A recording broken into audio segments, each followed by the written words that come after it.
Buenas noches, estudiantes de regulación contable. Hoy estamos en la cuarta sesión. Vamos a seguir nuestro panel para poder sacar la nota de primer parcial. Entonces, escuchemos a María Alejandra Hidrobo, el cual nos va a hablar sobre, ¿cuál es el cuarto tema? Decreto 2649. Sí, señor. Estamos haciendo el recorrido, pues, de la normativa contable desde el Código de Comercio de 1887 hasta ahora 2017, pero le podemos agregar más cosas más adelante. Empiece, Mayra. ¿Va a compartir alguna diapositiva o algo?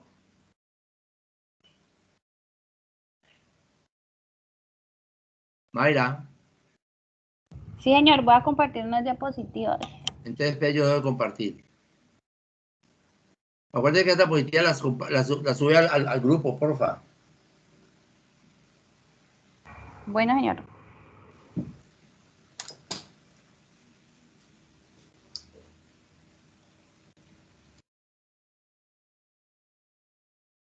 ¿Ya se ve? Sí, ya. Sí, ya. Entonces, buenas noches, compañeros. A mí me tocó el decreto 2649 de 1943, el cual tiene 4 títulos, que son el título 1, Marco Conceptual de la Contabilidad, el título 2, las normas técnicas, el título 3 de las normas sobre el registro de libros y el título 4, que son las disposiciones finales. Entonces, título primero, el Marco Conceptual de la Contabilidad. Dice que se deriva de 4 capítulos. El capítulo 1, que son los principios de la contabilidad generalmente aceptados, que tiene 2 artículos, el artículo 1 y el artículo 2, que es como que define qué es la contabilidad. ¿Usted Y el está marco... bajando la diapositiva o todavía no? Ya les estoy mostrando. Pero a veces se quedó congelado porque a mí me quedó fue con la presentación. No, ya voy por la tercera. Pero va corriendo, ¿no? Juan Pablo Montoya. No, es que yo lo hice como mapas conceptuales porque es que es muy largo. Sí, pero entonces no me quiere bajar a mí. Pero dejo de compartir y vuelvo y comparto. Y hágale. Sí, porque no han cargado. Era mi internet, pero ya, bueno. El internet está lento, es verdad. ¿Ya? Ahora ahí está saliendo la decreto 2649 del 93. ¿Y ya le aparece la segunda? No. Ah, entonces está fallando el internet porque ya voy por la segunda. ¿Y ahí? Sí, ya aparece, compañera, la segunda. Ahora sí. Entonces toca dejarla así. Dele que cargue. suavecito. En presentación no deja ver el segundo, toca así. Entonces, ya iba por acá. El título primero que tiene 4 capítulos, que el primero son los principios de la contabilidad, que tiene 2 artículos, que es como la definición de los principios de la contabilidad, que dice que la definición dice: de conformidad con el artículo 6 de la ley 43 de 1990, se entiende por principios o normas de contabilidad generalmente aceptados en Colombia el conjunto de conceptos básicos y de reglas que deben ser observados al registrar e informar contablemente sobre los asuntos y actividades de personas naturales o jurídicas. Apoyándose en ellos, la contabilidad permite identificar, medir, clasificar, registrar, interpretar, analizar, evaluar e informar las operaciones de un ente económico en forma clara, completa.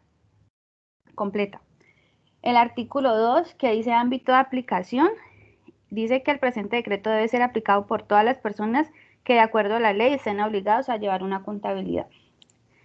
Entonces dice que el capítulo 2 dice que son los objetivos y cualidades de la información contable, que tiene 2 artículos, que es el artículo 3 y el artículo 4, que el artículo 3 son como los objetivos básicos, que dice que la información contable debe servir fundamentalmente para conocer y demostrar los recursos controlados por un ente económico, las obligaciones que tenga que transferir recursos a otros entes, los cambios que hubieran experimentado tales recursos y el resultado teniendo el periodo. Predecir flujos de efectivo, apoyar a los administradores en planeación, organización, dirección y de los negocios, tomar decisiones en materia de inversiones y crédito, evaluar la gestión de los administradores del ente económico, ejercer control sobre las operaciones del ente económico, fundamentar la determinación de cargas tributarias, precios y tarifas, ayudar a la conformación de la información estadística nacional y contribuir a la evaluación del beneficio o impacto social que la actividad económica de un ente presente para la comunidad. Dice que las cualidades, el cuarto artículo dice que las cualidades de la información contable, que dice que para poder satisfacer adecuadamente sus objetivos, la información contable debe ser comprensible y útil. Dice que el capítulo 3, que son las normas básicas, que va del artículo, del artículo 5 al artículo 18. Pues yo más o menos hice nomás como un artículo que es la definición, del resto solamente los nombré porque son muy largos. Entonces dice que el artículo 5 es la definición, que son las normas básicas, que son el conjunto de postulados, conceptos y limitaciones que fundamentan y suscriben la información contable, con el fin de que gocen de las cualidades indicadas en el artículo anterior. El artículo 6 habla del ente económico, el 7 de la continuidad, el 8 de la unidad de medida, el 9 del periodo, el 10 la evaluación o medición, la 11 la esencia sobre la forma, la 12 la realización, el 13 la asociación, el 14 mantenimiento del patrimonio, el 15 la revelación plena, el 16 la importancia relativa o materialidad, la 17 la prudencia y la 18 las características y prácticas de cada actividad. Yo se los envío porque es que la verdad son muy extensos. Entonces yo le envío el decreto y le envío las diapositivas. Tranquila, dale. Entonces, el capítulo 4, que habla de los estados financieros y sus elementos que se derivan de dos secciones, sección 1 y sección 2.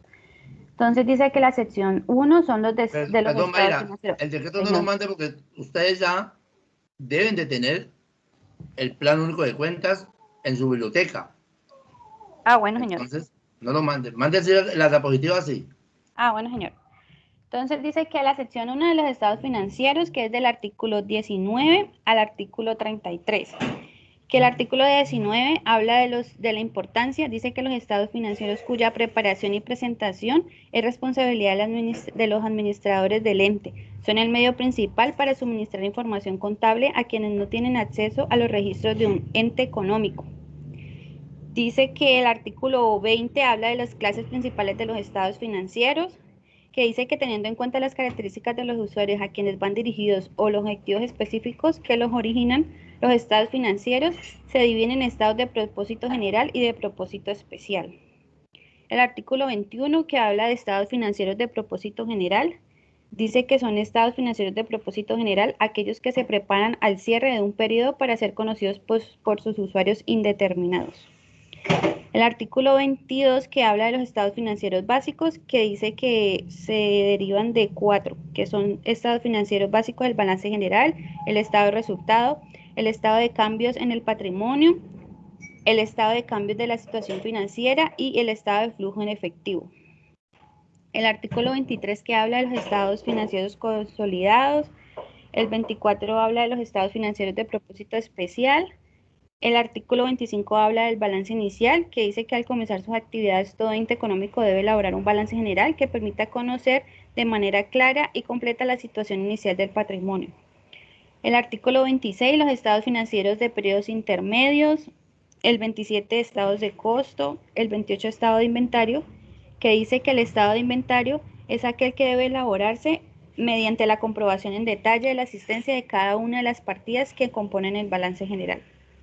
El artículo 29 habla de los estados financieros extraordinarios, el 30 los estados de liquidación y el 31 los estados preparados sobre una base comprensiva de contabilidad distinta de los principios de contabilidad generalmente aceptados. El artículo 32 dice estados financieros comparativos y el 33 estados financieros certificados y dictaminados. Entonces, dice que la sección 2 de los elementos del estado financiero, que es del artículo 34 al 45, habla de la enumeración y relación. El 35 habla del activo, que dice que un activo es representación financiera de un recurso obtenido por el ente económico como resultado de eventos pasados de cuya utilización se espera que fluyan a la empresa beneficios económicos y futuros.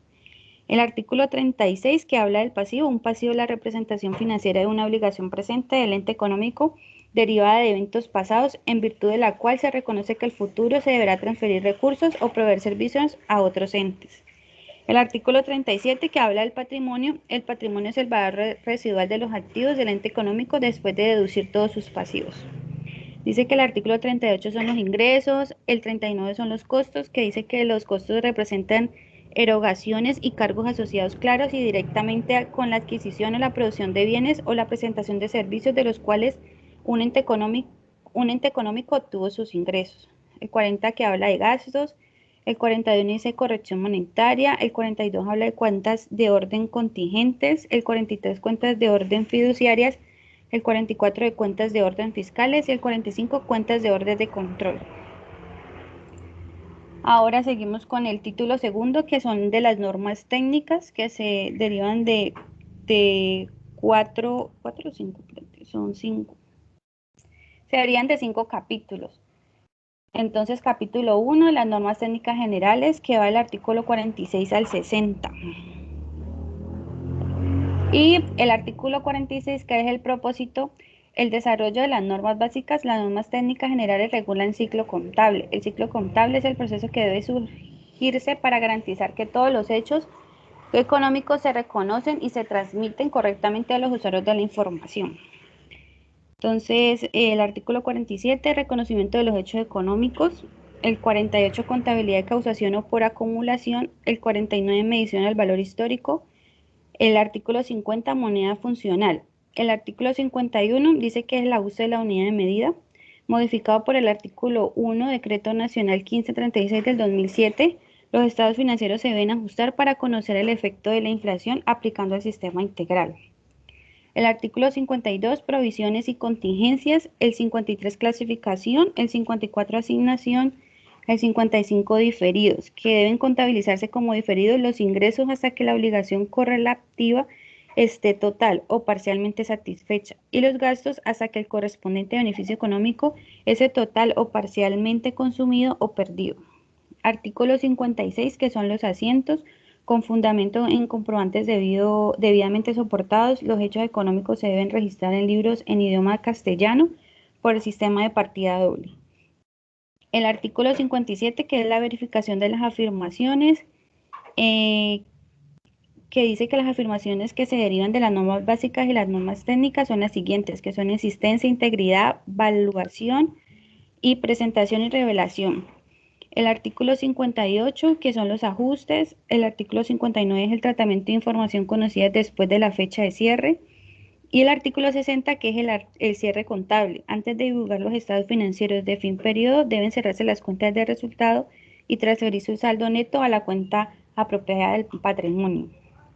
Dice que el capítulo 2 se deriva de 4 secciones, que son normas de los sección 1, que son las normas sobre los activos, que va del artículo 61 al 73, que dice que el artículo 61 son las inversiones, que son las inversiones que están representadas en títulos, valores y demás documentos a cargo de otros entes económicos conservados con el fin de obtener rentas fijas o variables, de controlar otros entes o de asegurar el mantenimiento de relación con estos. El artículo 62, que son cuentas y documentos por cobrar. El artículo 63 son inventarios, que son los inventarios representan bienes corporales destinados a la venta en el curso normal de los negocios, así como aquellos que se hallen en proceso de producción o que se utilicen a consumir en la producción de otros que van a hacer. El artículo 64, que habla de propiedad, planta y equipo. Las propiedades, planta y equipo representan los activos tangibles adquiridos, construidos o en proceso de construcción. El artículo 65, que son los activos agotables. El 66 son activos intangibles. El 67 son activos diferidos. Y artículo 68, ajuste anual de valor de los activos no monetarios. El 69, ajuste del valor de los activos representados en moneda extranjera. El 70, procedimiento para ajustes de valor de otros activos no monetarios. El 71, tratamiento de gastos financieros capitalizados. El 72, ajuste mensual del valor de los activos no monetarios. El artículo 73, ajuste diferido. Dice que la sección 6 son las normas sobre los pasivos, que es del artículo 74 al 82. Profe, ¿yo puedo hablar de los artículos principales o los nombro a todos como estoy haciendo? Lo está haciendo muy bien, está bien porque es muy extenso, tranquila. Ah, bueno, que de pronto se me duerme. Bueno, entonces el No, artículo... a ver, no es que van a dormir.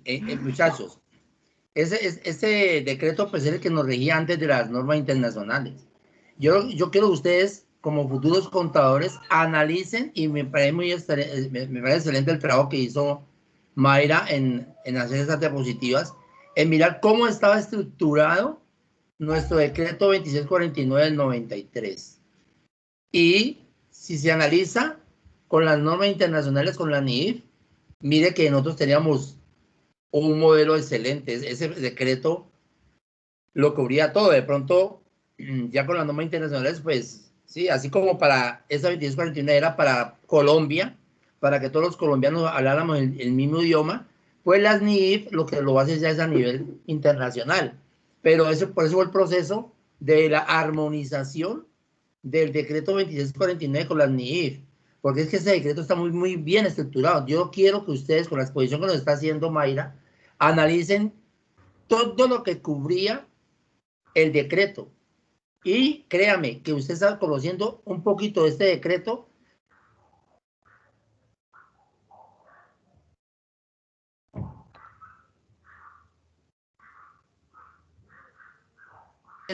Que me cortó, listo.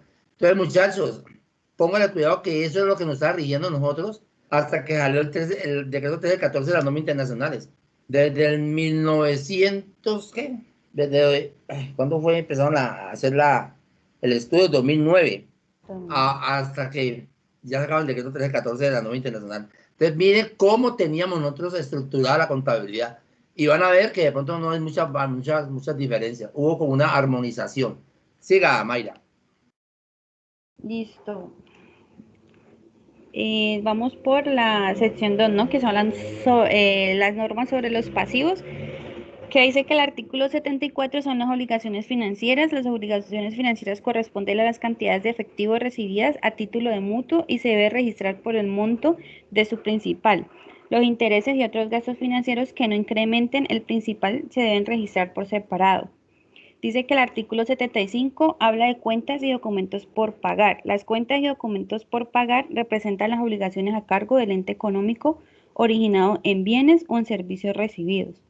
El artículo 76, que son las obligaciones laborales, son obligaciones laborales aquellas que se originan en un contrato de trabajo.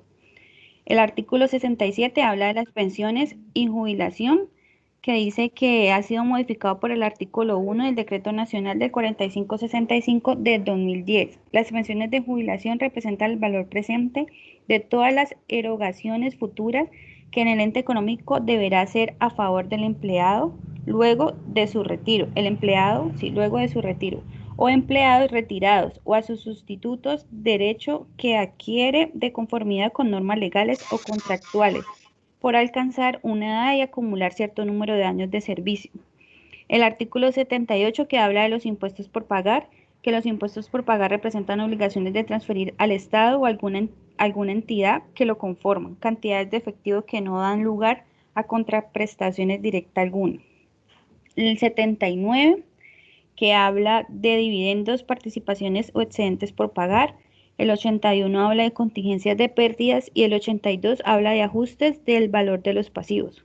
Dice que la sección 3 habla de las normas sobre el patrimonio, que habla del artículo 83, el capital, que el capital representa los aportes efectuados al ente económico en dinero, industria o especie, con el ánimo de proveer recursos para la actividad empresarial, que además sirven de garantía para los acreedores. El artículo 84, que habla de la prima de colocación de aportes. El 85, valorizaciones. El 83, intangibilidad de la prima en colocación de aportes y las valorizaciones. El 87, de reservas o fondos patrimoniales. La reserva o fondos patrimoniales representan recursos retenidos por el ente económico, tomados de sus utilidades o excedentes, con el fin de satisfacer requerimientos legales, estatutarios u ocasionales.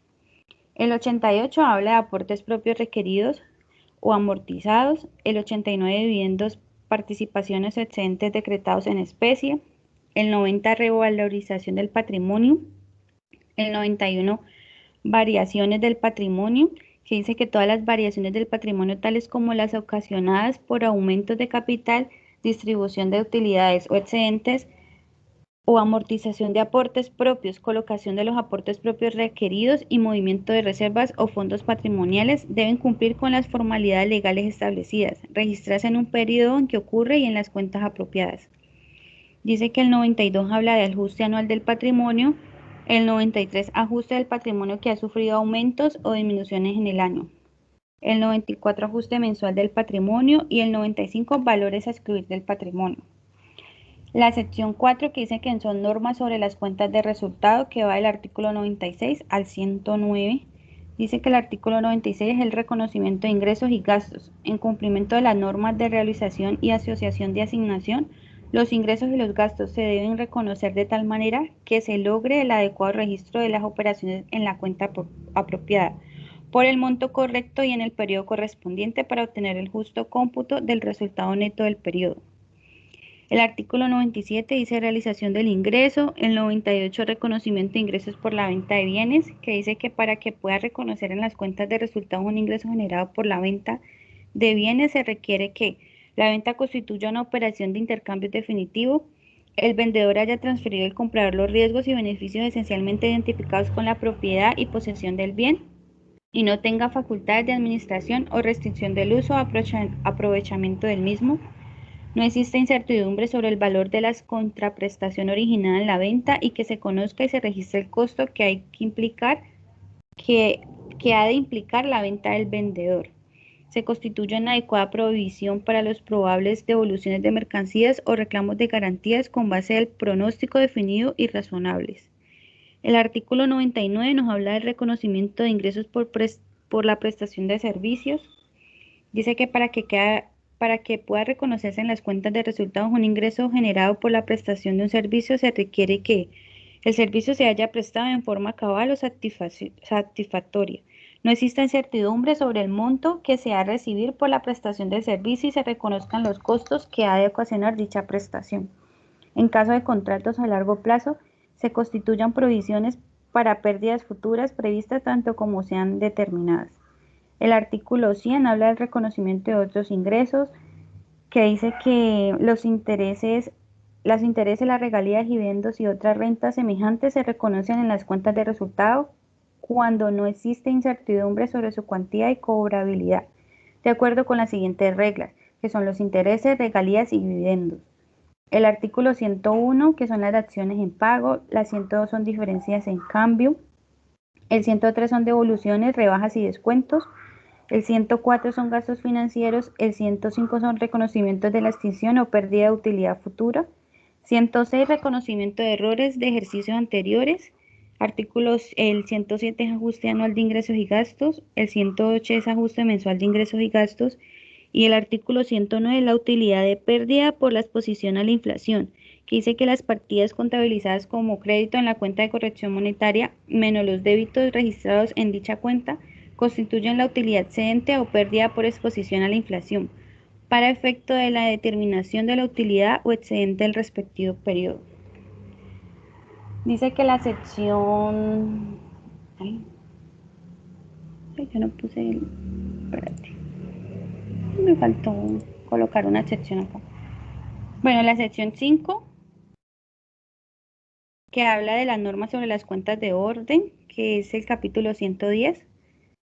Que dice registros en las cuentas de orden. En el registro de las cuentas de orden se deben observar las siguientes normas. Se deben registrar bajo cuentas de orden por derechos contingentes, los compromisos o contratos de los cuales se pueden derivar derechos. Se deben registrar bajo cuentas de orden por responsabilidad contingentes los compromisos o contratos que se relacionen con posibles obligaciones. Los diferentes conceptos se deben agruparse en cuentas específicas según la naturaleza de la transacción o evento y utilizar como contrapartida la cuenta deudora o acreedora por contrarrespectiva. Las cuentas de orden no pueden emplearse como un sustituto para omitir el registro de pérdidas contingentes que, de acuerdo con las normas técnicas pertinentes, exijan la creación de provisiones. Y tratándose de cuentas de orden fiduciarias, deben observarse los principios de contabilidad generalmente aceptados y lo dispuesto en normas especiales.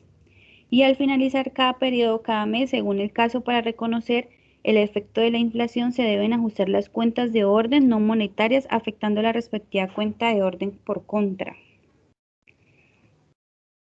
La sección 6, que habla de operaciones descontinuadas y empresas en liquidación, que dice que va del artículo 111 al artículo 112, que dicen que son operaciones descontinuadas. Se denominan operaciones descontinuadas las secciones de un negocio claramente identificables que se han liquidado o se van a liquidar. El artículo 112, que es la contabilidad de las empresas en liquidación, derogado por el artículo 3 del Decreto Nacional 2101 del 2016, los activos y pasivos de las empresas en liquidación se deben evaluar a su valor neto realizable.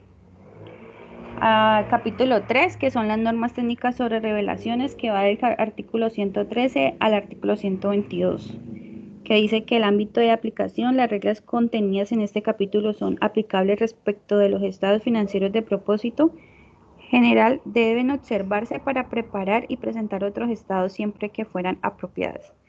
El artículo 114, las notas a los estados financieros. El 115, la norma general sobre las revelaciones. El 116, las revelaciones sobre los rubros del balance general. El 117, revelaciones sobre rubros del estado de resultados. 118, revelaciones sobre rubros del estado de cambio en el patrimonio. El 119, estado de cambio en la situación financiera. El 120, estado de flujo de efectivo. El 121, revelación de las cuentas de orden. El 122, estados de financieros consolidados. Entonces, el título tercero, que habla de las normas sobre los registros y libros, va del artículo 123 al 135. Que habla el artículo 123, que son los soportes, teniendo en cuenta los requisitos legales que sean aplicables según el tipo de acto de que se trate. Los hechos económicos deben documentarse mediante soportes de origen interno o externo debidamente fechados y autorizados por quienes intervengan en ellos o los elaboren. El artículo 124, que son los comprobantes de contabilidad, dice que las partidas asentadas en los libros de resumen y en aquel donde se asisten en orden cronológico, las operaciones deben estar respaldadas en comprobantes de contabilidad elaborados previamente. El 125, que son los libros estados financieros deben ser elaborados con fundamentos en libros en los cuales hubieren asentado los comprobantes. Los libros deben conformarse y diligenciarse en forma tal que se garantice su autenticidad e integridad. Cada libro, de acuerdo con el uso o a qué se destina, deben llevar una numeración sucesiva y continua. Las hojas y tarjetas deben ser codificadas por la clase de libros. El artículo 126, que son los registros de los libros, cuando la ley así lo exija, para que puedan servir de prueba, los libros deben haberse registrado previamente a su diligenciamiento ante las autoridades, entidades competentes en lugar de su domicilio principal. El 127, que es el lugar donde deben exhibirse los libros. El 128 son la forma de llevar los libros. El 129, que es el inventario de mercancía. El control de las mercancías para la venta se deben de llevar en los registros auxiliares, que deben contener por unidad o grupos homogéneos por lo menos los siguientes datos, que son clase y denominación de los artículos, fecha de la operación que se registra, número del comprobante que respalda la operación asentada, número de unidades en existencia comprobadas, vendidas, consumidas, retiradas o trasladadas, existencia de valores y unidad de medida, costo unitario y total de lo comprado, vendido, consumido, retirado o trasladado. Registro de unidades y valores por faltantes o sobrantes que resulten de la comparación del inventario físico con las unidades registradas en las tarjetas de control. El artículo 130, que es el libro de acciones y similares. El artículo 131, que son los libros de acta. Sin perjuicio de lo dispuesto en otras normas legales, los entes económicos pueden asentar en un solo libro las actas de todos sus órganos colegiados de dirección, administración y control en tal caso. Artículo 132, que son las correcciones de errores. El 133, la exhibición de los libros. El 134, conservación y destrucción de los libros. El 135, la pérdida y reconstrucción de los libros. Y el título cuarto, que son las disposiciones finales, que es el artículo 136 al 140, que habla de los criterios para resolver los conflictos de normas, que habla sin perjuicio de lo dispuesto por normas superiores tratándose del reconocimiento y revelación de los hechos económicos. Los principios de contabilidad generalmente aceptados priman y deben aplicarse por encima de cualquier otra norma. Sin embargo, deben revelarse las discrepancias entre unas y otras.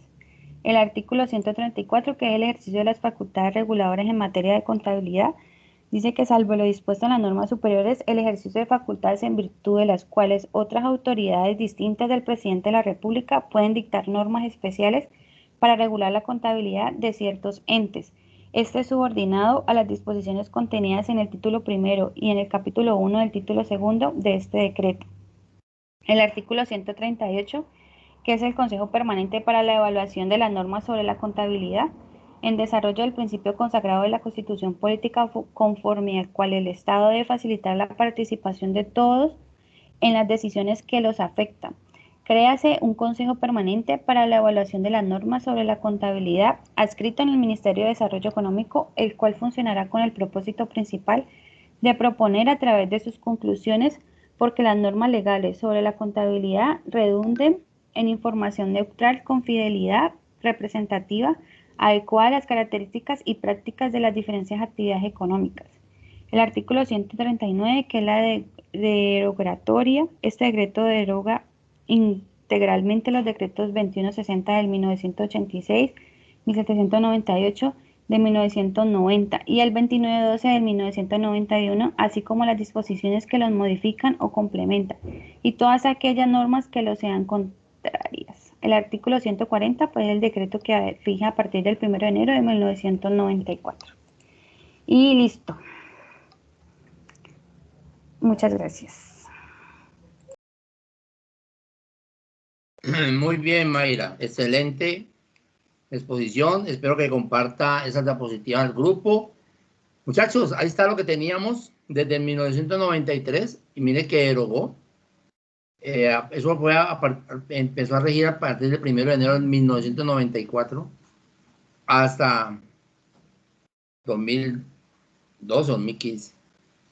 Entonces, ahí tienen pues lo que era para nosotros la Biblia, donde están los principios de contabilidad generalmente aceptados, donde estaba igual, son cosas que no han cambiado. Por ejemplo, llevar la contabilidad de moneda nacional, eso quedó igual con las normas. Bueno, muy bien, Mayra. Gracias, profe. Sí, sigue entonces Caterina Barbosa. Hola, profe, ya comparto mis diapositivas.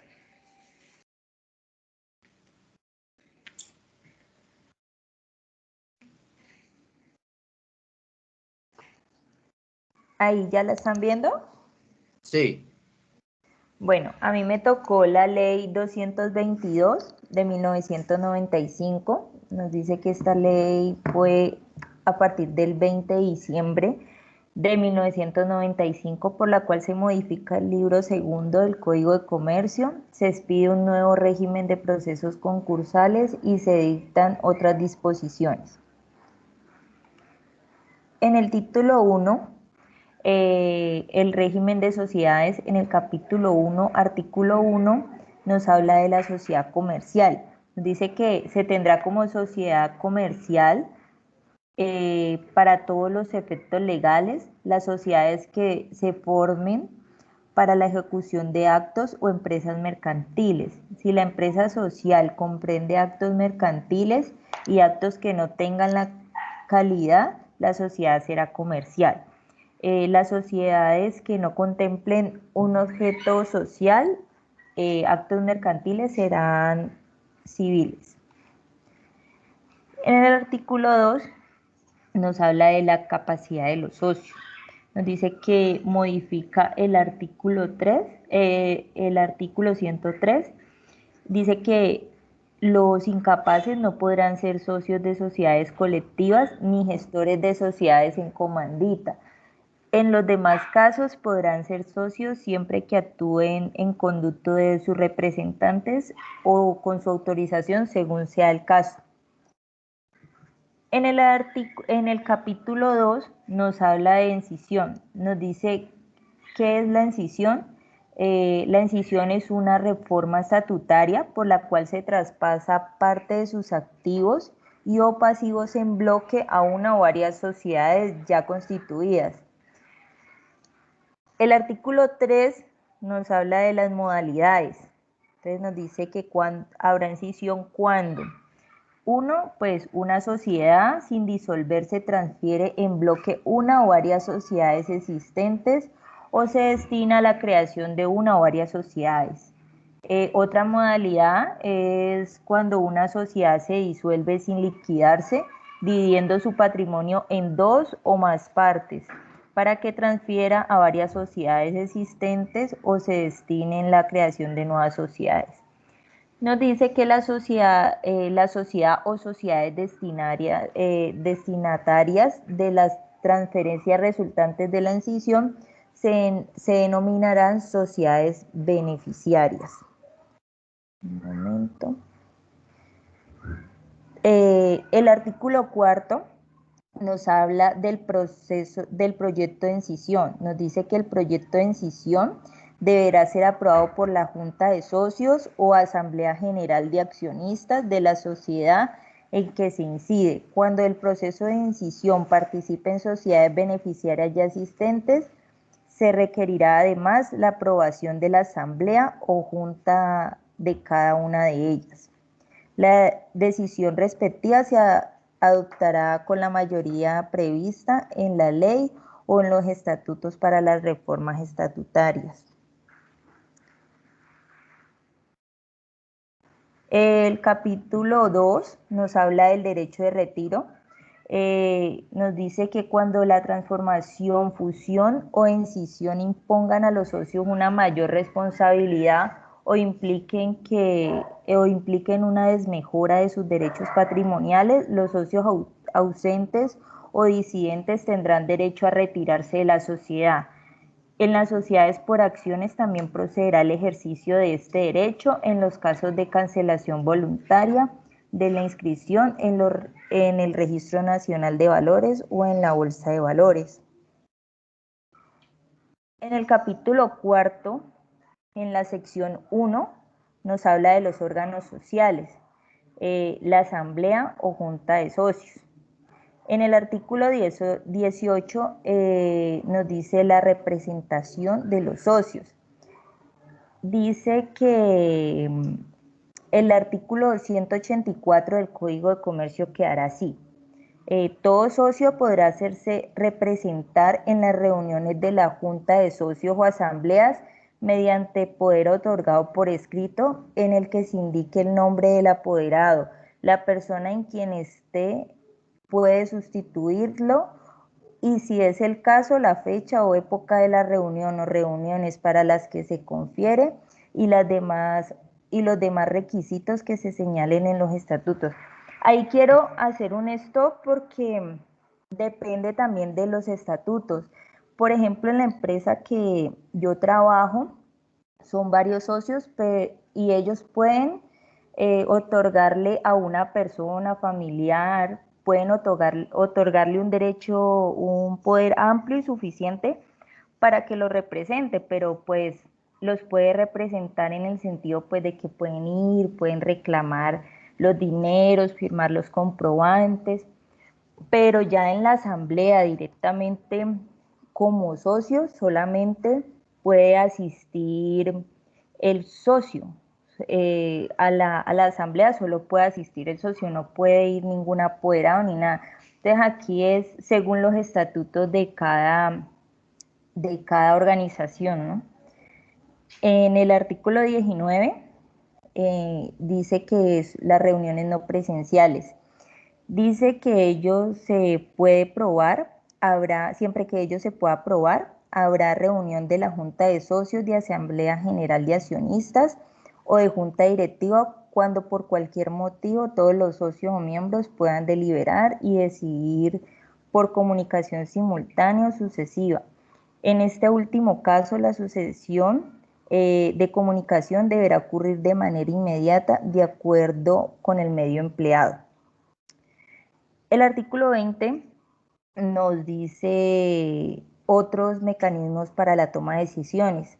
Dice que serán válidas las decisiones del máximo órgano social o en este caso puede ser la asamblea o de la junta directiva cuando por escrito todos los socios o miembros expresen el sentido de su voto. En el artículo 21 nos nos habla de las actas. Dice que en el caso a que se refiere al artículo 19 y 20 precedentes, las actas correspondientes deberán elaborarse y asentarse en el libro respectivo dentro de los 30 días siguientes a aquel en el que concluyó el acuerdo. Las actas serán suscritas por el representante legal y el secretario de la sociedad. A falta de este último, serán firmadas por alguno de los asociados o miembros. En este caso, pues las actas aquí se asentan en la Cámara de Comercio. La sección 2 nos habla sobre los administradores. Nos dice que son administradores el representante legal, el liquidador, el factor, los miembros de juntas o consejos directivos y quienes de acuerdo con los estatutos ejerzan o detecten esa función. Los administradores deben obrar de buena fe, con lealtad y con diligencia de un buen hombre de negocio.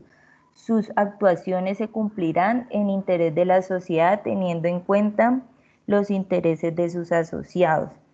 En el artículo 20, esta parte no la hice en el artículo 22. En el artículo 23 nos dice los deberes, pues de que deben obrar de buena fe. Nos dice que en su cumplimiento con su función, voy a nombrar algunos de los deberes. Dice que debe realizar los esfuerzos conducentes al adecuado desarrollo del objeto social. Otro es velar por el estricto cumplimiento de las disposiciones legales o estatutarias. Y otro es velar porque se permita la adecuada realización de las funciones encomendadas a la revisoría fiscal. En el capítulo 6 nos habla de los estados financieros. En el artículo 34 nos habla de la obligación de preparar y difundir estados financieros. Nos dice que a fin de cada ejercicio social y por lo menos una vez al año, el 31 de diciembre, las sociedades deberán cortar sus cuentas y preparar y difundir los estados financieros de propósito general debidamente certificados. Tales estados se difundirán junto con la opinión profesional correspondiente si ésta existiera. En el artículo 35 son los estados financieros consolidados. Dice que la matriz controlante, además de preparar y presentar estados financieros de propósito general individuales, deben preparar y difundir estados financieros de propósito general consolidados que presenten la situación financiera, los resultados de las operaciones, los cambios en el patrimonio, así como los flujos de efectivo de la matriz o controlante y sus subordinados o dominados, como si fuesen los de un solo ente. Los estados financieros de propósito general consolidados deben ser sometidos a consideración de quien sea competente para su aprobación o improbación. En el artículo 36 nos dice las notas de los estados financieros y las normas de preparación. Los estados financieros estarán acompañados de sus notas, con las cuales conforman un todo indivisible. Los estados financieros y sus notas se preparan y se presentan conforme a los principios de contabilidad generalmente aceptados. Pues en este caso son las normas NIF. En el artículo 37 nos dice acerca de los estados financieros certificados. Dice que nos habla y nos dice que el representante legal y el contador público, bajo cuya responsabilidad se hubiesen preparado los estados financieros, deberá certificar a aquellos que se pongan a disposición de los asociados o de terceros. La certificación consiste en declarar de que se han verificado previamente las afirmaciones contenidas en ellos conforme al reglamento y que las mismas se han tomado fielmente de los libros. En el artículo 38 nos habla de los estados financieros dictaminados. Dice que son dictaminados aquellos estados financieros certificados que se acompañen de la opinión profesional del revisor fiscal o a falta de este del contador público independiente que los hubiere examinado y en conformidad de las normas de auditoría generalmente aceptadas. En el artículo 40 nos habla de la rectificación de los estados financieros. Dice que las entidades gubernamentales que ejerzan inspección, vigilancia o control podrán ordenar rectificar los estados financieros o las notas que se ajusten a las normas legales. Tratándose de estados financieros de fin del ejercicio, las rectificaciones afectarán el periodo objeto de la revisión, siempre que se notifique dentro del mes siguiente a la fecha en la cual se haya presentado en forma completa ante la respectiva autoridad. Pasado dicho lapso, la rectificación se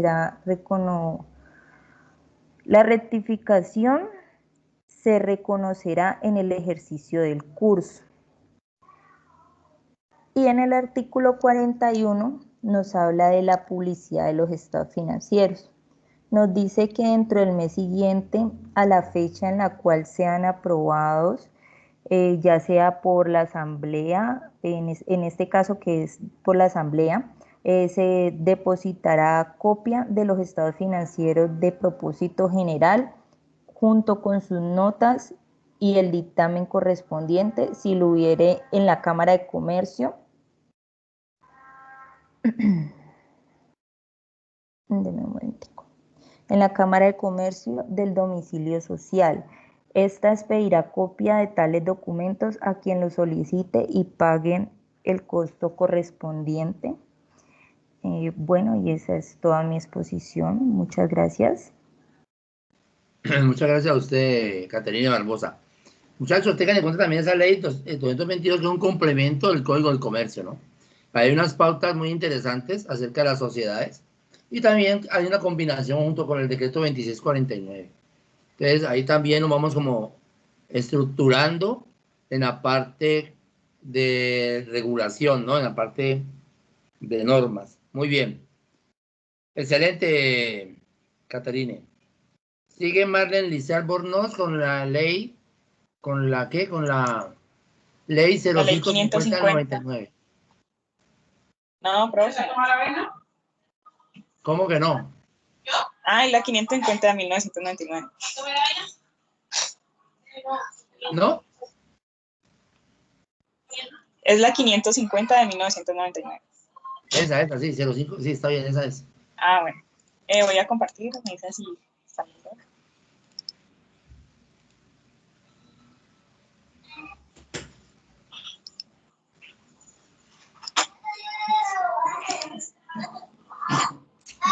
¿Ya pueden ver? Aún no.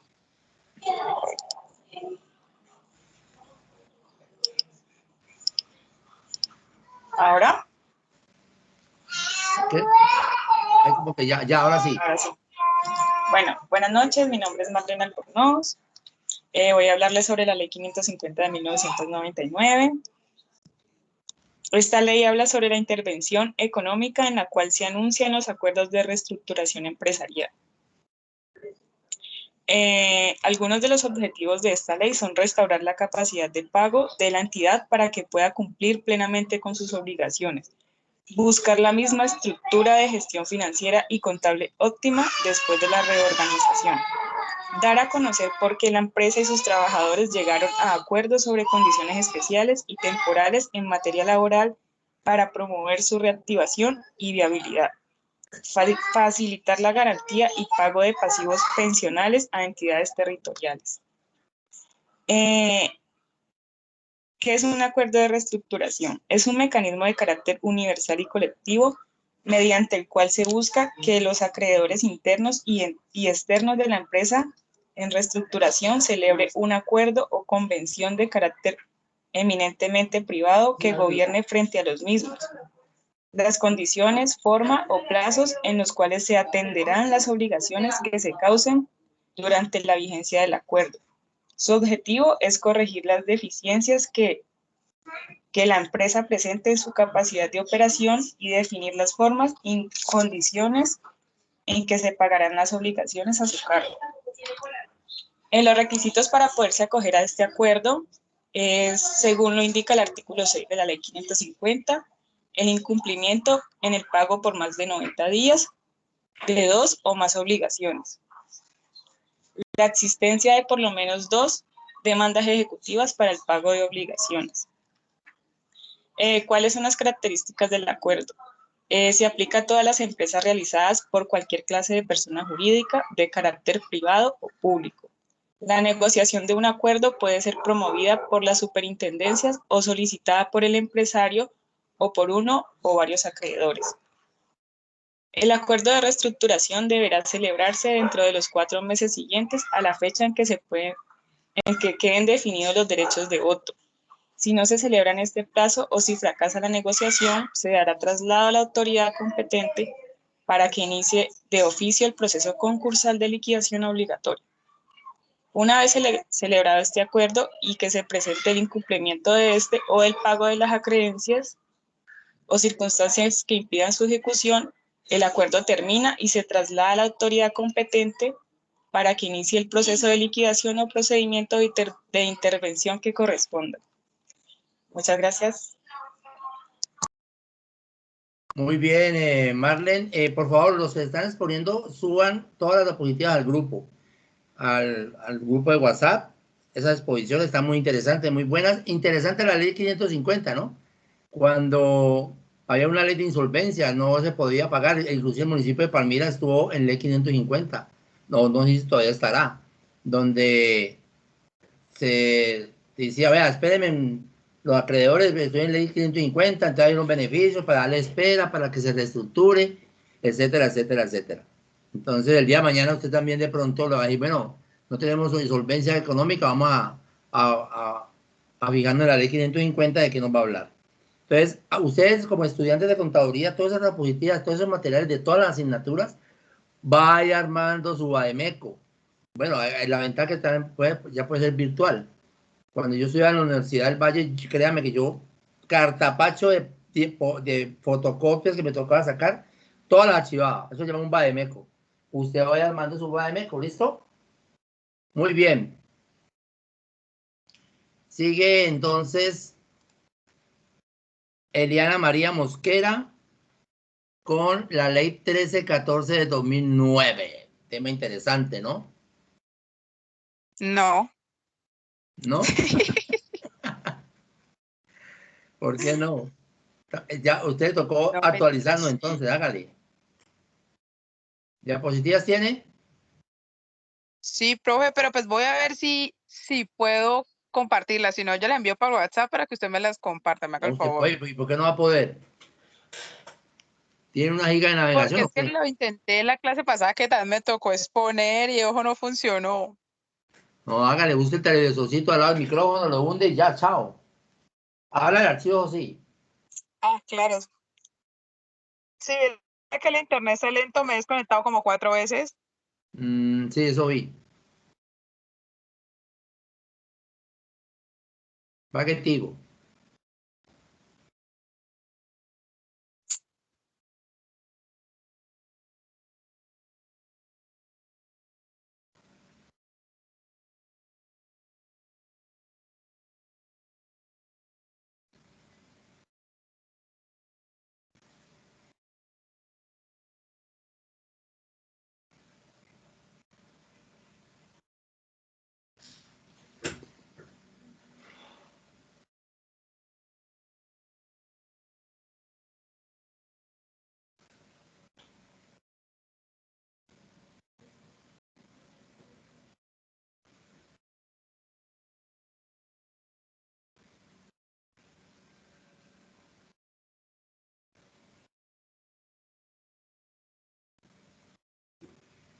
Ahí va saliendo.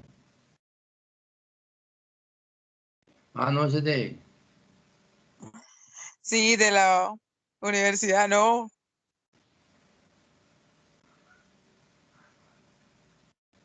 Tres horas más tarde. Tan. Las cosas buenas esperan. ¿Quién es JR?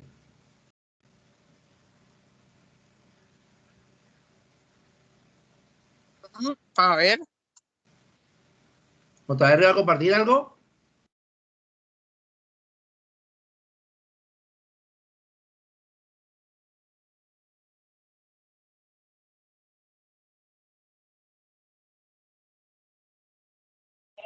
no me dejó.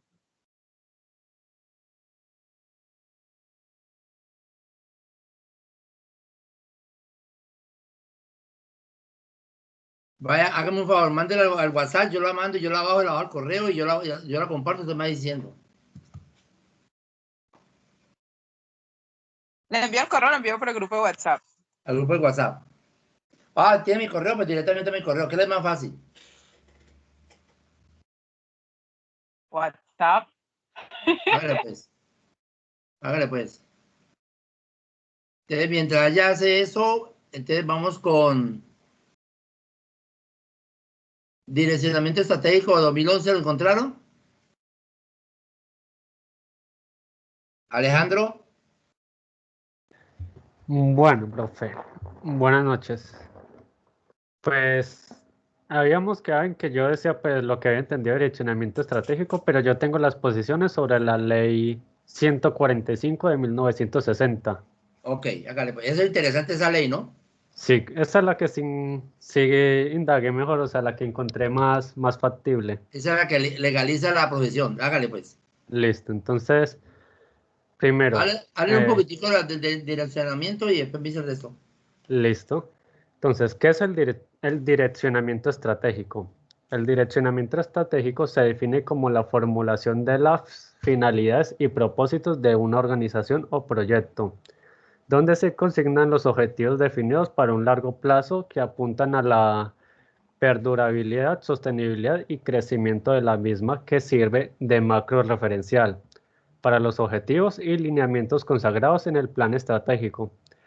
Contiene los términos de referencia con un alcance mucho mayor que los proyectos detallados en cada una de ellas para cumplir responsabilidades específicas y limitadas a un campo especializado de acción, desarrollando una imagen asociada de futuro con diferentes niveles o modelos que van desde lo general a lo particular, desde el punto de la partida en la misión hasta el cumplimiento total en el tiempo futuro de la visión estipulada. Entonces, teniendo esto en cuenta, yo el direccionamiento estratégico lo entendí más como los medios que cuentan las organizaciones para lograr sus fines. O sea, es como una combinación, una integración de objetivos para el crecimiento de la organización y que quede bien orientada. Entonces ya se tiene una especificación estratégica y un marco de acción para la organización. Y pues, profe, eso es lo que yo más o Sí, señor, menos está bien. vi. Entonces voy a empezar con la exposición de la ley 145 de 1960. Entonces me confirman si ya están viendo.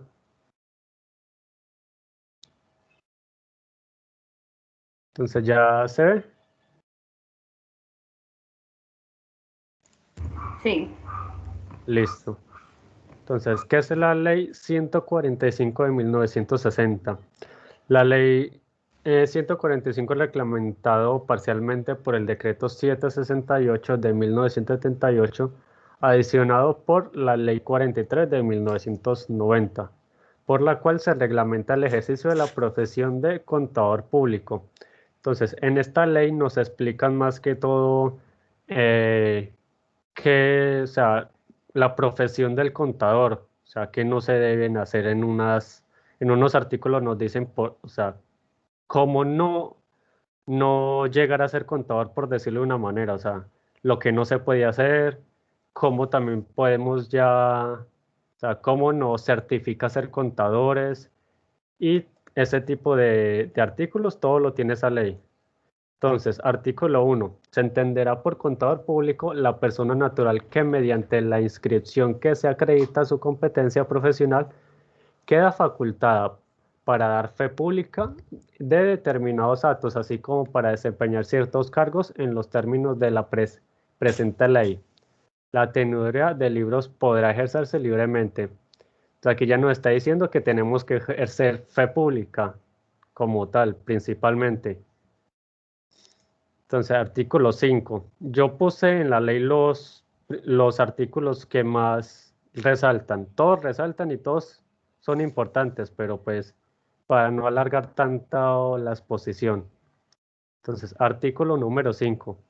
Para ser inscritos como contador público titulado, se requiere haber obtenido el título correspondiente o haber obtenido dicho título de contador público o de una denominación equivalente, expedido por instrucciones extranjeras de países con los cuales Colombia tuviese celebrados convenios sobre reciprocidad de títulos y refiriendo por el ministro de Educación. O sea, tener una carrera ya estipulada de contador público. Eso es principalmente. C. O poseer el título de economista expedido con anterioridad a la vigencia de la presente ley por instituciones colombianas o extranjeras debidamente autorizadas para conferirlo y habilitar en una facultad de contaduría las materias que el gobierno señale al reglamentar esta misma ley.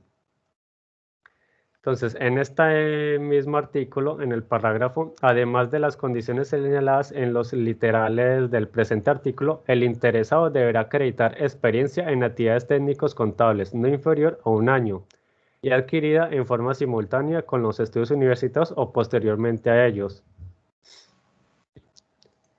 Artículo número 7. No podrá inscribirse como contador público las personas en quien concurran alguna de las siguientes casuales de inhabilidad. Entonces, primero, haber violado la reserva de los libros o de las informaciones comerciantes de las personas o entidad, o cuyo servicio hubiera trabajado o de quien hubiera tenido conocimiento en ejercicios de cargos o funciones públicos. O sea, aquí ya no estamos dando fe pública principalmente. O sea, ya se inhabilita por simplemente no dar fe pública. O sea, no estás dando confianza a tu cliente o en tu empresa donde trabajas. Segundo, haber cometido falta grave contra la ética profesional a juicio de la Junta Central de Contadores. Tercero, haber sido sentenciado por alguno de los delitos de que tratan los títulos 3, 8, inclusive la 13 y la 15 del libro 2 del Código Penal mientras se hubiera obtenido la rehabilitación. Artículo 8. Se necesitará la calidad de contador público en todos los casos en que las leyes lo exijan y además en los siguientes. Primero, para desempeñar el cargo de revisor fiscal, que creo que en la semana pasada un compañero ya nos habló sobre este puntico, por lo del revisor fiscal, de sociedades para las cuales la ley exija la provisión de ese caso o de unos equivalentes ya con la misma denominación o con la de auditor o otras similares. Si mal no recuerdo, el compañero nos había hablado de que ya lo que es el revisor fiscal va a quedar, creo que aparte, si no estoy mal. Entonces ya se entra como a otro estudio. O sea, como que los separan. Segundo, para autorizar los balances de bancos, campañas de seguros y almacenes generales de depósito, del propio modo que los de sociedades de cualquier clase cuyas acciones, bonos o cédulas se negocian en el mercado público de valores, tales balances deberán publicarse y enviarse a la respectiva Cámara de Comercio para que los interesados puedan consultarlos. O sea, aquí ya estamos dando, para ponerlo de una forma sencilla, estamos dando además de la fe pública, estamos dando como un nombre, estamos dando garantía de que estamos haciendo un buen trabajo, hay seriedad como tal para evidenciar en los libros y las acciones que tomamos frente a la información que enviamos.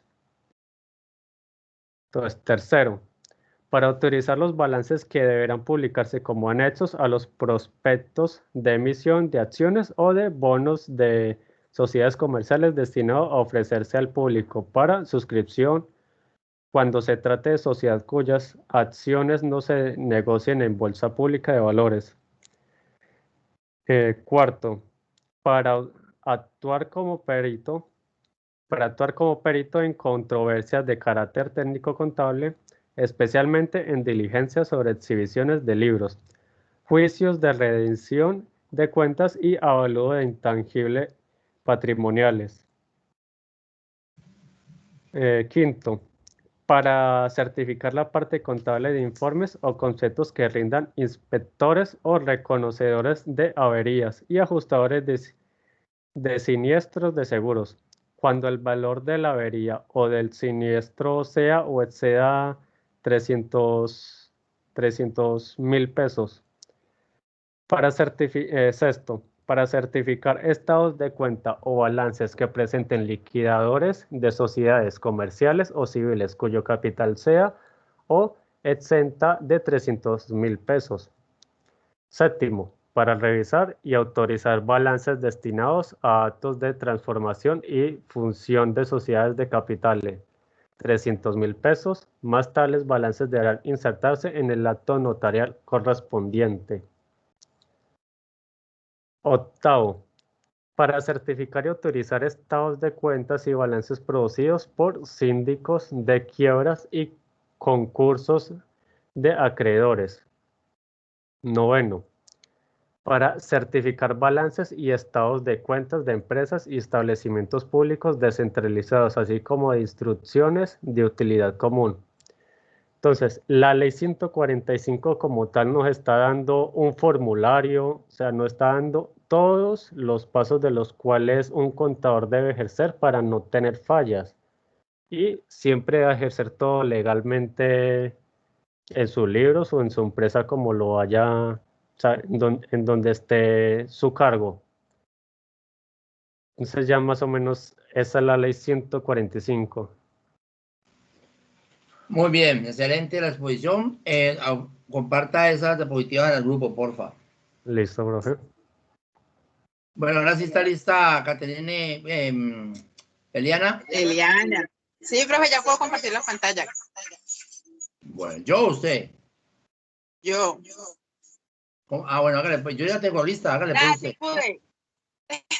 ¿Quién le enseñó? Para que vean. Bueno, hágale pues. Ley 1314 del 2019, por la cual se regulan los 2009. principios. Perdón, de 2009. Por la cual se regulan los principios y normas de contabilidad, información financiera y de aseguramiento de información aceptados en Colombia. Se señalan las autoridades competentes, el procedimiento para su expedición y se determinan las entidades responsables de vigilar su cumplimiento. Objetivos de esta ley: conformar un sistema único de alta calidad de normas contables, de información financiera y de aseguramiento de la información, con el fin de mejorar la productividad, la competitividad y el desarrollo armónico de la actividad empresarial. También apoyar la internacionalización de las relaciones económicas mediante la observancia de los principios de equidad, reciprocidad y la conveniencia nacional. ¿Cómo lograr esos objetivos? Interviniendo la economía. Usted está bajando diapositivas, no está bajando. ¡Ay, sí!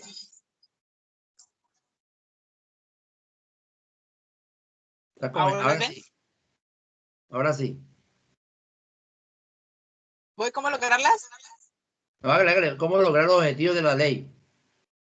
interviniendo la economía para expedir normas contables de información financiera y de aseguramiento de la información mediante su convergencia con estándares internacionales de aceptación mundial, con las mejores prácticas y con la rápida evolución de los negocios.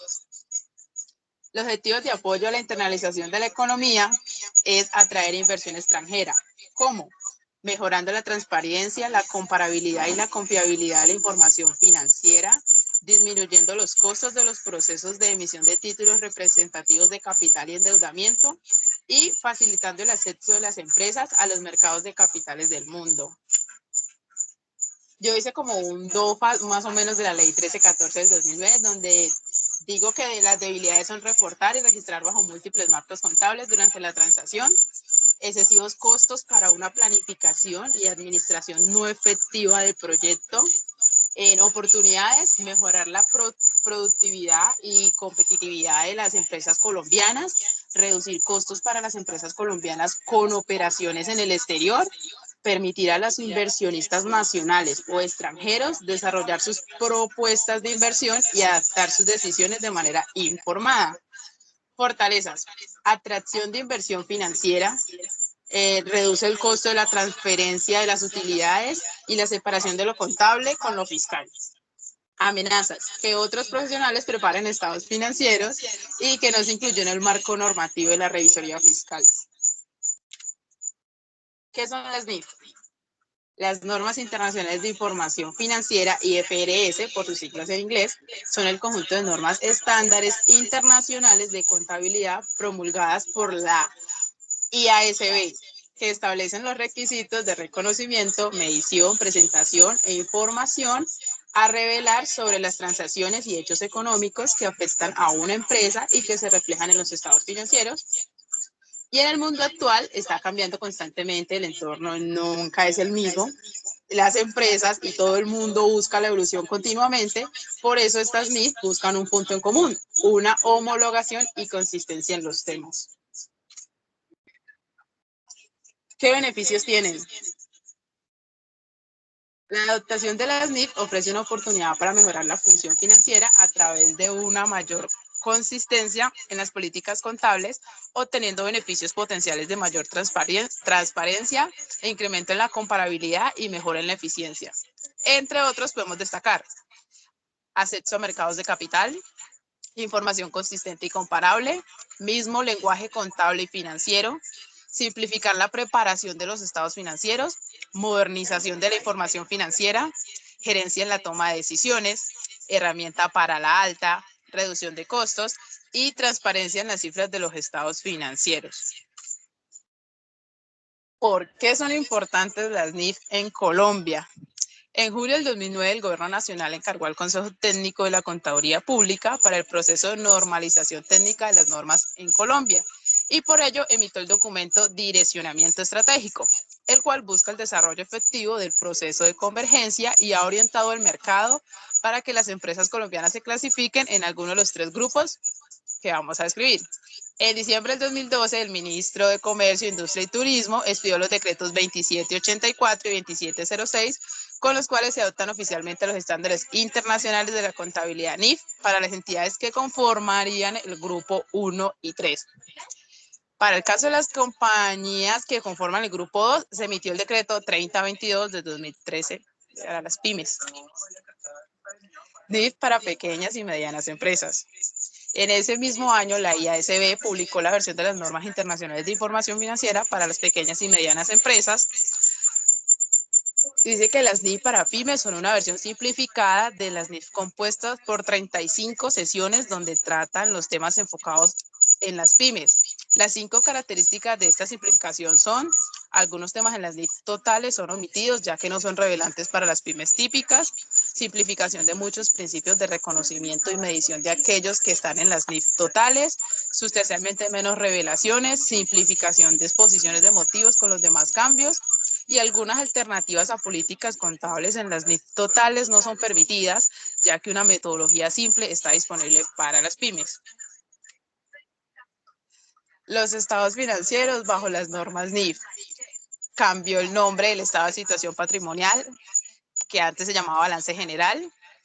el estado de resultados, cuenta de pérdidas y ganancias, el estado de evolución de patrimonio neto y estado de resultados integrales, el estado de flujo efectivo, estado de origen y aplicación de fondos, y las notas explicativas o memoria, incluyendo un resumen de las políticas de contabilidad significativas. El impacto que genera su aplicación sobre los negocios por la convergencia de las NIF será de todo tipo, entre estos el tecnológico, que es uno de los más revelantes, puesto que debe realizarse un desarrollo especializado que soportan los cambios que presente. También se presentarán cambios en los procesos administrativos, contables y financieros como resultado de los cambios de las políticas contables y corporativas específicas para cada compañía, con el fin de dar cumplimiento a las NIF que apliquen. Gracias.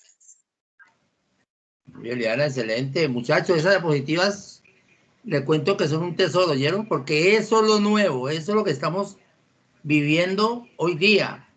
Esa ley 1314, importantísimo que ustedes la impriman, la tengan anillada o como quieran, a color. Excelente esa exposición y excelente, bien diagramado. La felicito, Eliana. Gracias. Bueno, interesantes los temas, ¿no, muchachos? Seguimos con Catherine Montoya. Decreto 2784. Hola, profe. Catherine?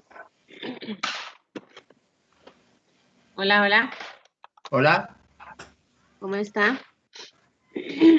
¿Va a compartir? Sí. Dale, pues. Ya. Aún no. No. Espérate que es que me ha cerrado el PowerPoint.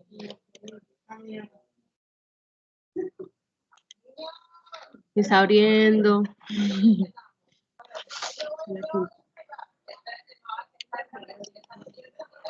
Listo, ya voy a compartir. ¿Dónde estoy? Por aquí.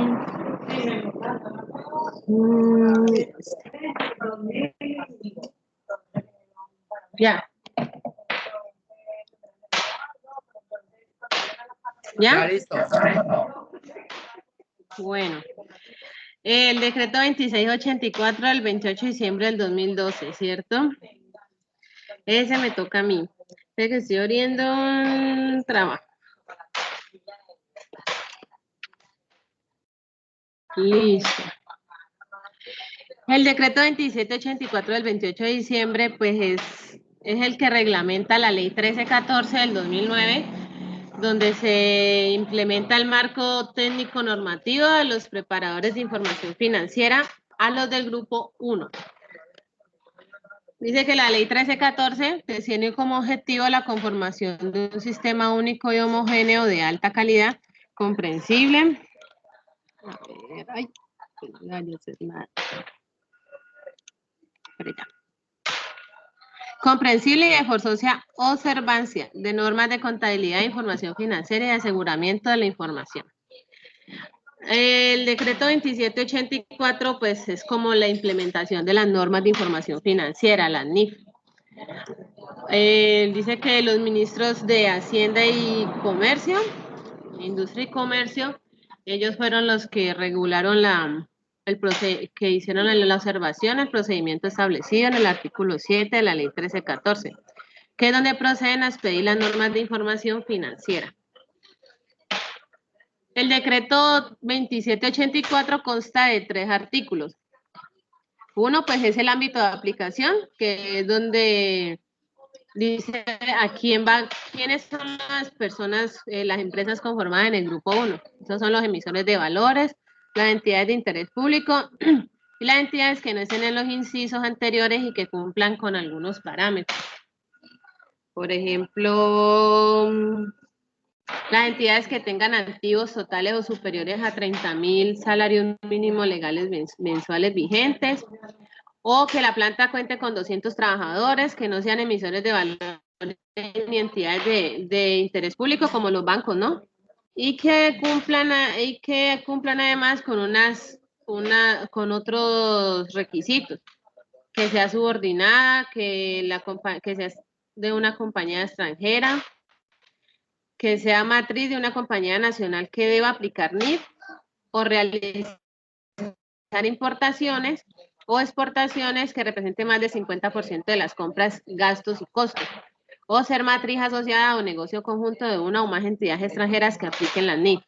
El artículo 1 es donde dice quiénes son los que van a aplicar las normas de información financiera. Entonces te dicen cuáles son las empresas, porque pues ya sabemos que están divididos en 3 grupos. Grupo 1, que es de el grupo 2 y el 3, que hablan mis compañeros ya después de mí, creo. Entonces, el artículo 2 dice que el marco técnico normativo para los preparadores, perdón, es que he estado como agripada. Entonces, para el marco técnico normativo para los preparadores de información financiera que conforman el grupo 1, que sean entidades que tengan valores inscritos en el Registro Nacional de Valores y que tengan entidades que no tengan valores inscritos en el Registro Nacional de Valores y Emisores. Dice que el artículo 3 pues tiene un cronograma de aplicación del marco técnico normativo para los preparadores de información del grupo número 1. Esta norma de información financiera pues tiene como una línea de tiempo para ser aplicada en las empresas. Aquí hay como una línea de tiempo y dice: las entidades deberán realizar actividades relacionadas con el proyecto de la convergencia y los supervisados sobre el desarrollo del proceso. La información solicitada debe ser suministrada con todos los efectos legales que esto implica, de acuerdo con las facultades de los órganos de inspección y control. En esta línea de tiempo que estamos viendo aquí, dice que deben prepararse obligatoriamente en el 2013 y la fecha de transición es en enero del 2014. A partir del 2015 ya se debió haber aplicado la NIF en el grupo 1. Entonces, al 31 de diciembre del 2015 ya tendrían que haber estado todas las empresas del grupo 1 aplicando las normas de información financiera. Pues ya sabemos que son los que presentan, que a partir de eso se presentan los estados financieros de acuerdo con el nuevo marco técnico normativo, que son el estado de situación financiera, el estado de resultados del ejercicio y otro resultado integral. También tenemos el estado de cambio en el patrimonio y el estado de flujo de efectivo. Sabemos que antes solamente eran balance general y estados financieros. Pues ya no, ya a partir del 2015, pues están estos estados nuevos que deben de estar aplicados. Tenemos una vigencia que dice que el decreto rige a partir de la fecha de su publicación y respecto a los destinatarios definidos en este decreto, a partir de la fecha de aplicación del 1 de enero del 2015 del presente decreto, no le será aplicado lo dispuesto en los decretos 2649, 2650 de 1993 y demás normatividad contable vigente sobre la materia para este entonces. Entonces, como decíamos ahorita en la línea de tiempo anterior, pues está la fecha de transición, que es el balance de apertura, para el 1 de enero del 2014. Está la fecha de aplicación del primer comparativo, que es el 31 de diciembre del 2014, y ya la presentación de los estados financieros para el 31 de diciembre del 2015. Entonces, el decreto 2784 es el que hace apertura a los nuevos estados que se deben de presentar en las empresas del grupo 1. Entonces, esa sería como lo que explica lo del decreto 2784. Muy bien, Caterina. Exacto, reglamenta lo de la ley 1314, ¿no? Y ese coge el grupo número 1. Muy bien. No se olvide pasar al grupo de WhatsApp, porfa. Sí, profe, ya lo envío. Ahora sí, Diana sigue con decreto 2707-2012. Profe, se me tocó a mí, Juliana. Ah, que Diana todavía no le ha asignado. Ya lo, Juliana. Ya, voy a compartir la diapositiva.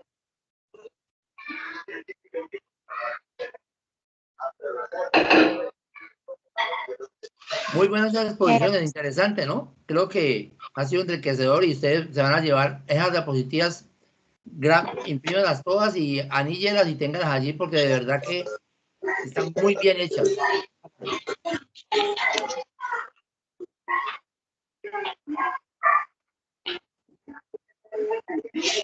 Dale, Juliana.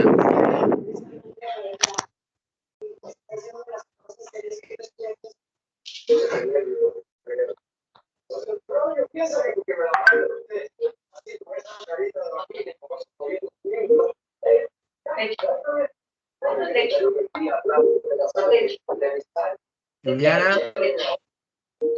Sí, profe. Es que no sé qué. Dice que es que me espera y no me deja. Espera. Ya está.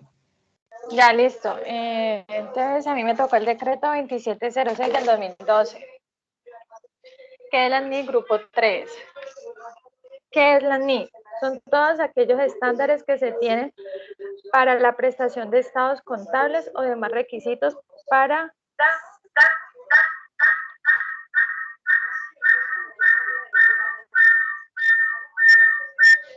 Espere, profe, ¿qué le pasó a esto? Ya. Son todos aquellos estándares que se tienen para la prestación de estados contables o demás requisitos para ser entendidos por la ley. Todos los estados contables deben ser presentados al final de un periodo contable de forma que puedan ser interpretados y evaluados. ¿Quiénes pertenecen al grupo número 3? Todas las personas naturales o jurídicas que cumplan con lo establecido en el artículo 499 del Estatuto Tributario, o aquellas microempresas cuyos activos totales, excluyendo su vivienda, tengan el valor de 500 salarios mínimos mensuales legales vigentes y una planta que no supere los 10 trabajadores. Normativa de la NI al grupo 3. Esta normativa se rige por el decreto 2706 del 2012, la circular 115 del año 2013 y el decreto 3019 de 2013, que son aquellos que indican los estándares y aseguramientos de la información contable aceptados en Colombia, que señalan las autoridades competentes en el procedimiento para su expedición y se determinan las entidades responsables para vigilar su cumplimiento. Cronograma de la NI Grupo 3.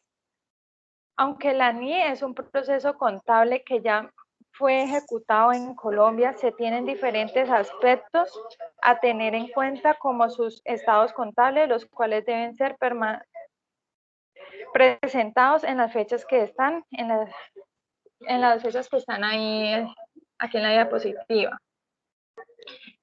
Periodo de preparación, el 1 de enero al 31 de diciembre del 2013. Fecha de transición, el 1 de enero del 2014. Estado de situación financiera hasta el 1 de febrero del 2014. Último de estados financieros, el 31 de diciembre del 2014. Aplicación desde el 31 de diciembre del 2015. ¿Por qué se implementan la NI al grupo 3? Debido a que se deben aportar parámetros para que se cumplan la ley, ya sea en el rigor de sus 10 trabajadores, para que se vea reconocido todos sus estándares o para que estén cumpliendo con la normativa de pago de impuestos para tal ley, es decir, en sus balances se debe reflejado exactamente los dineros que entraron y salieron en dicha actividad.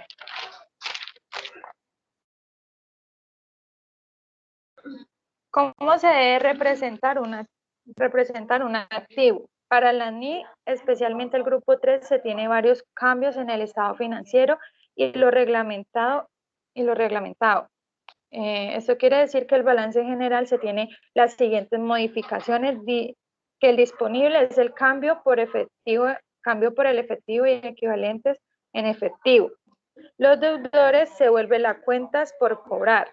Los diferidos se transforman en intangibles y las que faltan o los códigos quedan exactamente lo mismo. Marco legal. Para el desarrollo del grupo 3 de la NI se tuvo en cuenta lo siguiente: la ley 590 del 10 de julio del año 2000, la Ley 905 del 2 de agosto del año 2004, el artículo 75 de la Ley 1151 del 2007, el decreto 1878 del 2008, la Ley 1429 del 2010 y el artículo 14 de la Ley 1450 del 2011. Principios generales de la NIC, grupo 3. El estado de resultados y el estado de situación financiera de las microempresas pueden enmarcar en un sistema simplificado de contabilidad basado en contabilidad de causación. La base principal de medición que debe ser utilizada por las microempresas es el costo histórico. Las situaciones en las cuales se utilice una base de medición distinta, no obstante, las microempresas podrán utilizar de acuerdo con la circunstancia basado en medición de que estén incluidos en las NIF o en las NIF para pymes. Los estados financieros de una microempresa se elaboran partiendo del supuesto que la microempresa está en la plena actividad y que seguirá funcionando en el futuro previsible. Objetivos de los estados financieros, grupo 3. El objetivo de los estados financieros es suministrar información sobre la situación financiera y el resultado de las operaciones de la microempresa, que sea útil para la toma de decisiones económicas por parte de los usuarios.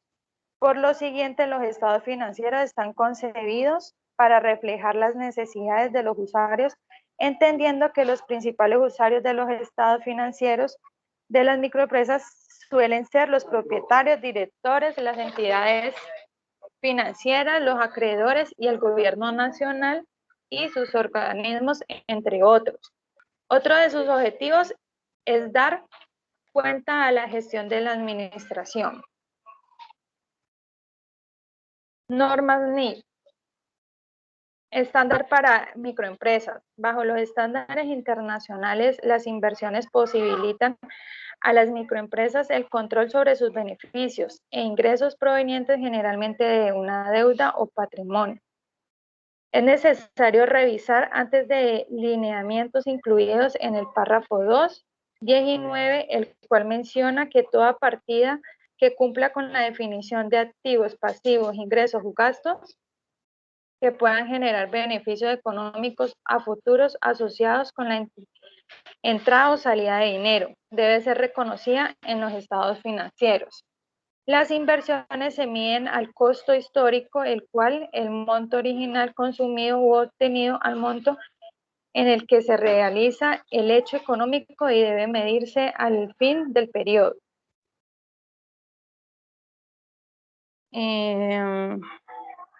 También dice que las NIC se adoptarán para tener una contabilidad clara y concreta para todos y hablar solo un idioma. Es decir, que nosotros adaptamos las NIC para tener una contabilidad clara y honesta.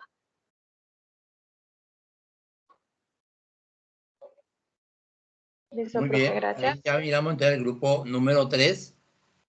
Muy bien, Juliana. Sigue Carlos Diego.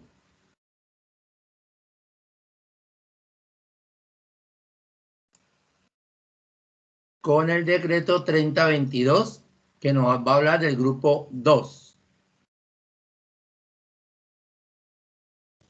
Noches, profe. Noches.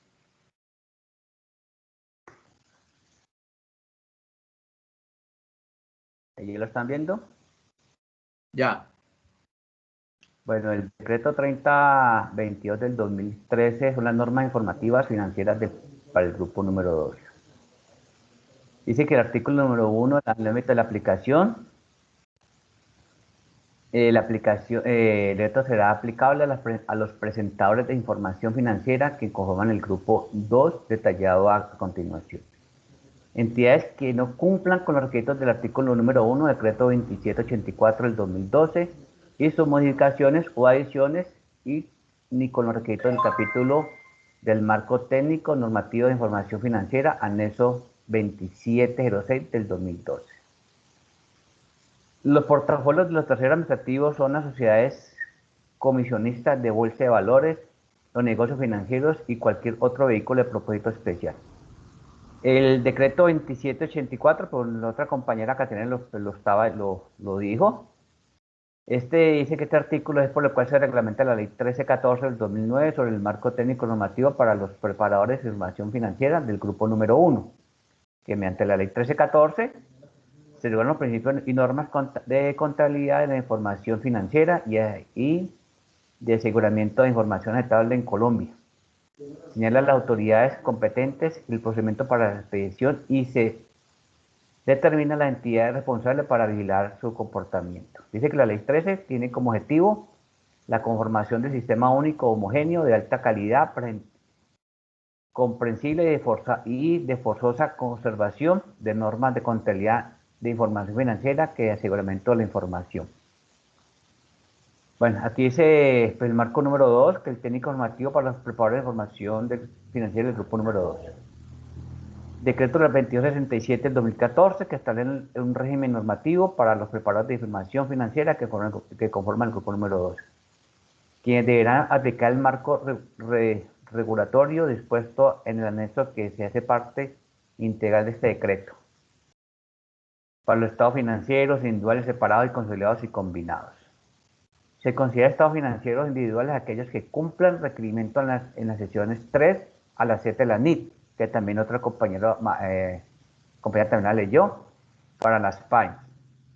Presentado poner una actividad que no tiene inversiones en las cuales tenga condición de asociación, negocio, conjunto o controladora. Esa parte de las sesiones 3 y 7, y en este módulo se encuentra requerimientos generales para la presentación de estados financieros de los módulos del 4 a la 8, que se centran en los requerimientos para la presentación de cada componente de los estados financieros. Este módulo introduce al aprendiz el tema, lo orienta en el texto oficial y desarrolla su comprensión en los requerimientos a través del uso de ejemplos que indican cuándo se necesitan juicios esenciales para la presentación de los estados financieros. Dice el módulo 3 que la presentación de estados financieros NIS para las PAIs. Tiene como objetivo... pymes, Carlos, pymes. Pymes, perdón, para los pymes. De la NIT para los pymes tiene como objeto aplicarse a los estados financieros con propósitos de información general de entidades que no tienen obligación pública de rendir cuentas. Esto se ve en las pequeñas y medianas entidades. Las NIS en las pymes incluye requerimientos obligatorios o otro material, entre paréntesis, que no es de carácter obligatorio, que se publica en el conjunto de material que no es obligatorio, incluye. Dice, bueno, un prólogo que introduce las NIS para las pymes y explica un propósito de estructura de autoridad. Una guía de implementación que incluye los estados financieros, ilustrativos y una lista de comprobantes de información a relevar.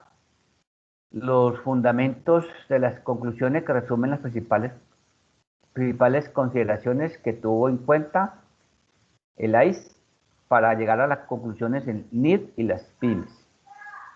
Bueno. Dice que el módulo 7 de las que estaban ahorita es el estado de flujo de efectivo. Este módulo se encuentra en los requerimientos para la presentación de estado de flujo de efectivo de acuerdo a la sección 7, estado de flujo de efectivo de la NIT para las pymes. La sección 3 presenta los estados financieros establecidos en los requerimientos, presentación de estados individuales que juntos constituyen un conjunto completo de estados financieros. Esto pero la otra compañía también lo leyó, lo dijo, y eso es como una parte de una introducción. Dice que el artículo 3, cronograma de aplicación del marco técnico informativo para los preparadores de información financiera en Pro 2. Los primeros estados financieros a los que se preparadores de la información financiera que califiquen dentro del grupo 2 aplicarán en el marco técnico normativo contenido en el anexo presente el decreto. Son aquellos que preparan con el corte 31 de diciembre del 2016, esto sin perjuicio que con posterioridad nuevos preparadores de información financiera califiquen dentro de este grupo. Para efectos de aplicación del marco técnico normativo de información financiera, los preparadores del grupo 2 deberán observar las siguientes condiciones.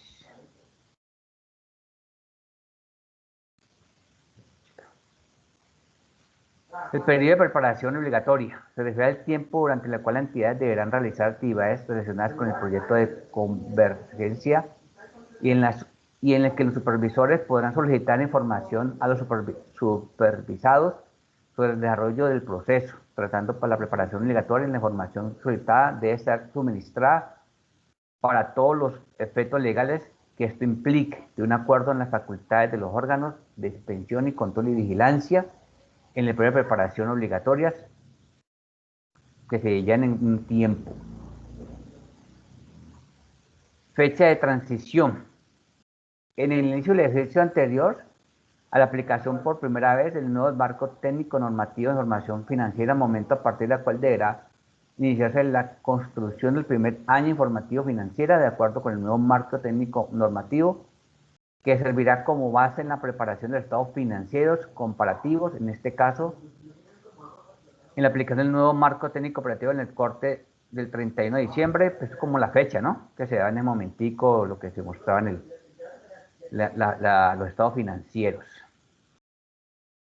Periodo de transición. En el año anterior, a la aplicación del nuevo marco técnico normativo, durante el cual se deberá llevarse la contabilidad para todos los efectos legales, de acuerdo a la normatividad vigente en el momento de la expedición del presente decreto y simultáneamente obtener información de acuerdo con el nuevo marco informativo de información financiera, con el fin de permitir la construcción de información financiera que puedan ser utilizada con fines comparativos en los estados financieros, en los que aplique por primera vez un nuevo marco técnico.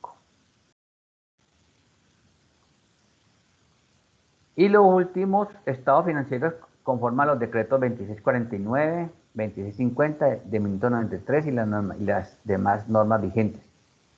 Dice que se refiere a los estados financieros preparados con la corte del 31 de diciembre del año inmediatamente anterior a la fecha de la aplicación.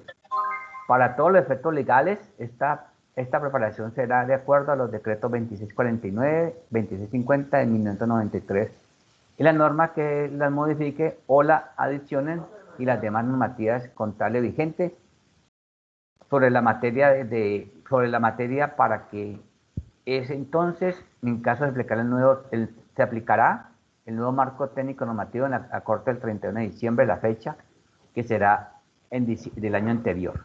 Muchas gracias. Muy bien, Carlos Diego. Bueno, joven, entonces, pues las exposiciones estaban muy buenas, muy interesantes todas. Ahí seguiría Joana Andrea Quintero. Pero entonces, vamos a hacer ya, yo creo que eso hoy suficiente. En la próxima clase continuamos, pero déjenme ya les comparto qué vamos a hacer la otra semana.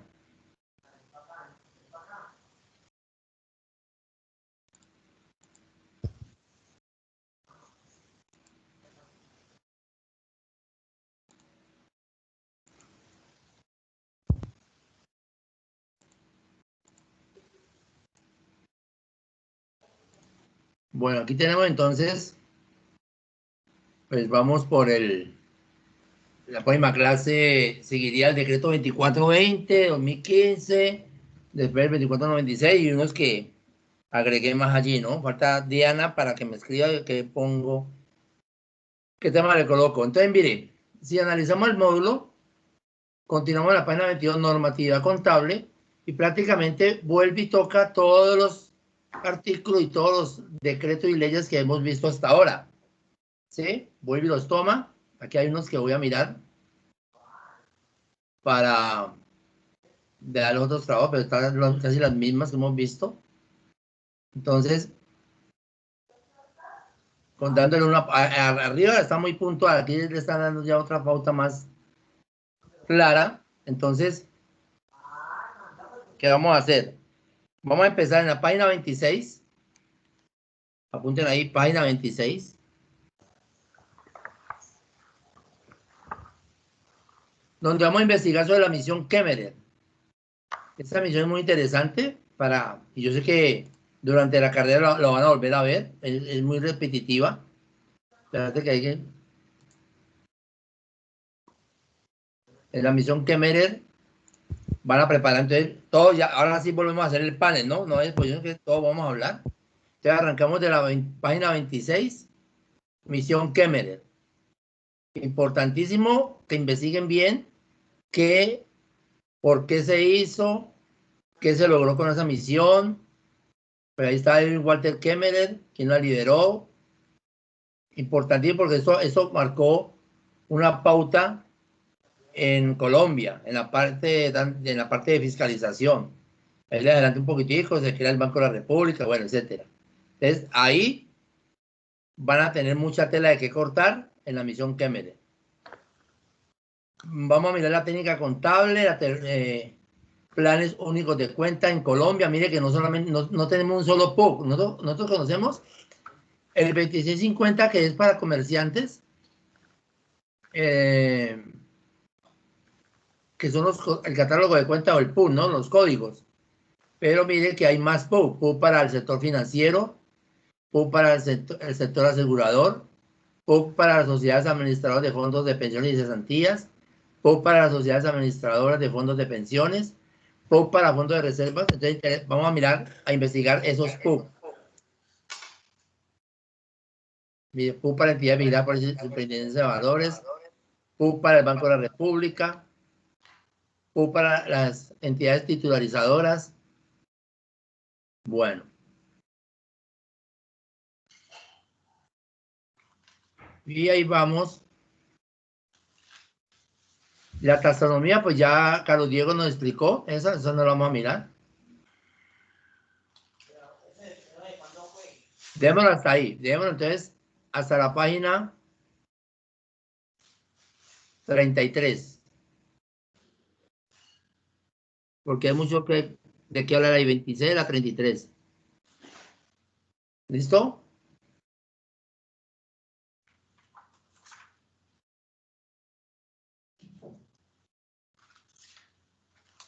Mire que hay impuesta para clubes de fútbol con deportistas profesionales de primera A y primera B.